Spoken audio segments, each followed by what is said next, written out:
بسم الله الرحمن الرحيم، والصلاة والسلام على أشرف المرسلين سيدنا محمد وعلى آله وصحبه وسلم أجمعين. النهاردة هنعمل طبخ بسلة بلحمة. البصلة هي بتتحمر معانا خلاص كده، هي قربت تتحمر، وهنزل عليها بمكعب المرقة والبسلة. هقلبها هحمرها كده يعني بتاع 5 دقايق. لازم الصدمة دي بتاعة التحمير مع بعضيهم كده قبل ما طبعا احط عصير الطماطم عليها. اهو، ايه رأيكم بقى؟ حطيت اللحمة اهي ما شاء الله، وهسيبهم يستووا مع بعض ويعيشوا حياتهم. بعد ما يستوي هنشوفهم دلوقتي مع بعض. وكمان اهو بنعمل رز كمان. طبعا احنا حمرنا الشعرية من بدري، يعني من يمكن 2.5 دقيقة. اهو شكلها اهي الشعرية، لازم يبقى شكلها كده ذهبي. احنا علينا عليها شوية. معلش انا اتحرقت، معلش مش مشكلة. اهو نبتدي بقى ايه، نضيف الرز كده عليها. اهو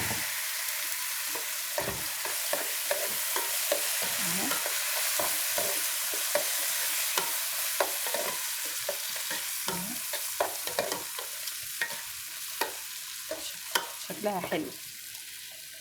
شكل الرز مع الشعرية شكله حلو وجميل.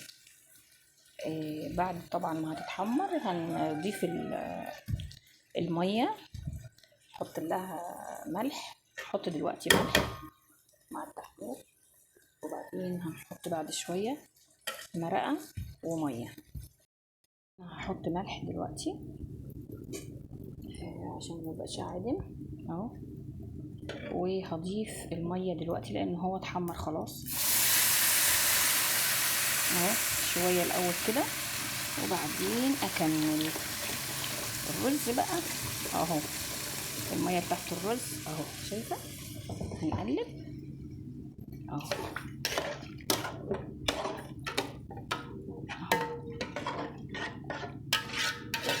بصي بقى، المية ما تتعداش فوقيه اهو بس. وهنغطيه وهنسيبه يعيش مع نفسه، وبعد شوية هنوطي عليه خالص لغاية ما يشرب الرز. وهبقى بقى هغرف بقى البسلة باللحمة والرز ونشوفه مع بعض. وبالهنا والشفا مؤقتا. ايه رأيكم بقى؟ انا خلصت الاكل. البسلة قدامكم اهي بالجزر باللحمة، والرز بقى بشعرية حبة وحبة قدامكم اهو. وبالهنا والشفا، واشوفكم بخير ان شاء الله. مع السلامة. بصوا يا بنات، هي في واحدة من المتابعين يعني قالت لي في حاجة انا عايزاكي تتكلمي فيها في القناة بتاعتك. قالت لي بس من بدون ذكر اسماء، يعني ما تقوليش اسم. انا طبعا احتراما ليها مش هقول اسمها، بس هي كانت بتقول لي حاجة انا هقولها. كانت بتقول لي في ازواج ما بيسمعوش كلام حريمهم، يعني كل واحد ما بيسمعش كلام مراته، وفي ناس تانية بتسمع كلام زوجته. فقالت لي انا جوزي ما بيسمعش كلامي وبيسمع كلام مامته. انا من رأيي، يعني انا رأيي ان مفيش حاجة اسمها يسمع كلام امه او يسمع كلام مراته. يعني هو الراجل مفروض يبقى حكم عدل بين الاتنين، يعني يعرف يعدل بين مامته امه يعني وبين مراته. ازاي بقى؟ يعني انا ما اجيش على حد فيهم واظلم التانية على حساب التانية. ما ينفعش حتى اظلم مراتي عشان امي، ولا ينفع اظلم امي عشان مراتي. فيبقى فيه فاصل. يعني هي مراتي وانتي امي، لا انا هقدر ازعلك انتي يا امي، لان مفيش حد في الدنيا يقدر يزعل امه. وانا رايي ان الزوجه ما تحطش نفسها في مقارنه مع امه، لانها لو دخلت الحرب دي هتبقى هي خسرانه، يعني هتخسر فيها. فهي مفروض تعامل حماتها على انها مامتها، سواء طلعت وحشه بقى او كويسه. فانتي بتعاملي ربنا في الاول وفي الاخر، بتعاملي ربنا. اما بقى ان الزوج بيسمع كلام مراته، مش كل الازواج بتسمع كلام زوجاتها. هو في راجل بيقتنع بوجهة النظر، صح او غلط، صح فهينفذها، مش صح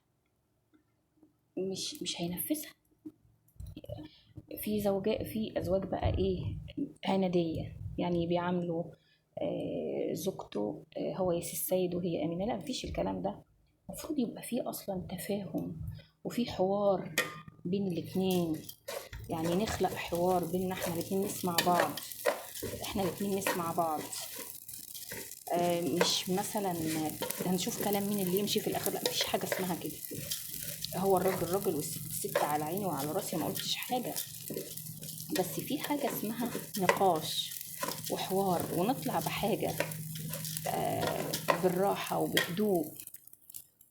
فمش لازم نعمل مشاكل او نعلي صوتنا عشان نجيب حقنا. لا، هي مش حكايه كده خالص. هو لازم يبقى فيه تفاهم وود ورحمه. يعني ربنا قال في القرآن الكريم: أعوذ بالله من الشيطان الرجيم، بسم الله الرحمن الرحيم، وجعل بينكم مودة ورحمة، صدق الله العظيم. فالحياة ما بين الزوجين رحمة ومودة. مفيش حاجة اسمها عند، مفيش حاجة اسمها يسمع كلامي أو يسمع كلام مامته. مفروض الاتنين يتقوا ربنا في حياتهم وفي ولادهم. يعني هي عندها أولاد وغيرها وغيرها وغيرها. الست معروفة إن هي بتضحي عشان ولادها. المفروض الاتنين بقى، أنا من وجهة نظري الاتنين مش هي اللي تتنازل بس، لا ده هو كمان. يعني لازم ده يتنازل شوية وده يتنازل شوية عشان المركب تمشي، وإلا المركب هتغرق. فيعني يبقى في صبر شوية. انا مش بقول كده ان الستات مش صابره، لا طبعا انا عارفه ان الستات صابره ومتحمله كتير. وفي ستات على فكره بتشتغل وشايله جوزها. يعني في ستات رجاله بمعنى كلمه رجاله. فربنا يصلح الحال ان شاء الله. ايه رايكم بقى؟ انا خلصت الاكل. البسله قدامكم اهي بالجزر باللحمه، والرز بقى بشعريه حبه وحبه قدامكم اهو، وبالهنا والشفا. واشوفكم بخير ان شاء الله. مع السلامه.